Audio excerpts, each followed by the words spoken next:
Departemen Pertahanan Amerika Serikat atau Pentagon mengumumkan perubahan besar dalam kebijakan pertahanannya. Melalui dokumen Strategi Pertahanan Nasional atau National Defense Strategy NDS 2026 yang dirilis pada Jumat 23 Januari 2026, Washington menyatakan akan memusatkan perhatian pada perlindungan tanah air dan pencegahan terhadap China. Dalam strategi terbaru ini, Amerika Serikat juga menegaskan akan mengurangi tingkat dukungan militernya kepada sekutu, baik di Eropa maupun di kawasan lainnya. Pentagon mendorong negara-negara sekutu untuk memikul tanggung jawab yang lebih besar atas pertahanan masing-masing. Dalam dokumen disebutkan saat ini pasukan Amerika fokus pada pertahanan dalam negeri dan kawasan Indo-Pasifik.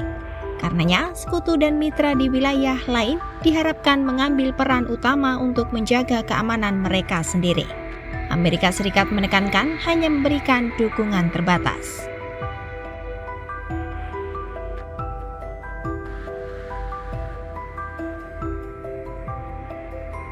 Kebijakan ini menandai pergeseran signifikan dibandingkan strategi pertahanan pada masa pemerintahan Joe Biden. Jika sebelumnya China disebut sebagai tantangan paling utama dan Rusia sebagai ancaman akut, NDS 2026 justru menggunakan pendekatan yang lebih lunak. Dokumen ini tidak secara eksplisit menyinggung Taiwan dan mendorong hubungan yang saling menghormati dengan Beijing.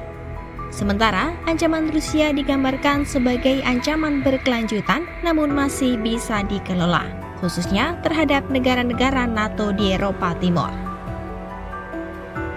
Meski strategi pemerintahan Trump maupun Biden sama-sama menekankan pentingnya pertahanan dalam negeri, pendekatan terhadap ancaman dinilai berbeda secara signifikan.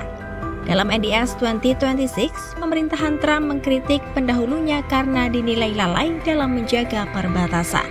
Oleh karenanya, dalam NDS 2026, Pentagon akan menekankan keamanan perbatasan sebagai bagian dari keamanan nasional Amerika Serikat.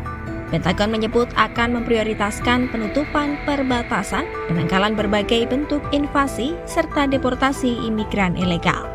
Dokumen NDS 2026 juga menempatkan Amerika Latin sebagai prioritas utama dalam agenda kebijakan luar negeri. Pentagon menegaskan akan memulihkan dominasi militer Amerika di kawasan belahan barat sebagai bentuk perlindungan terhadap tanah air serta akses ke wilayah-wilayah penting. Pentagon menyebut pendekatan ini sebagai Trump corollary to the Monroe Doctrine, merujuk pada prinsip lama Amerika Serikat yang menolak campur tangan kekuatan asing di kawasan Amerika Latin. Perbedaan lain yang mencolok adalah absennya isu perubahan iklim dalam dokumen terbaru ini. Padahal di masa pemerintahan Joe Biden, isu perubahan iklim sebelumnya disebut sebagai ancaman.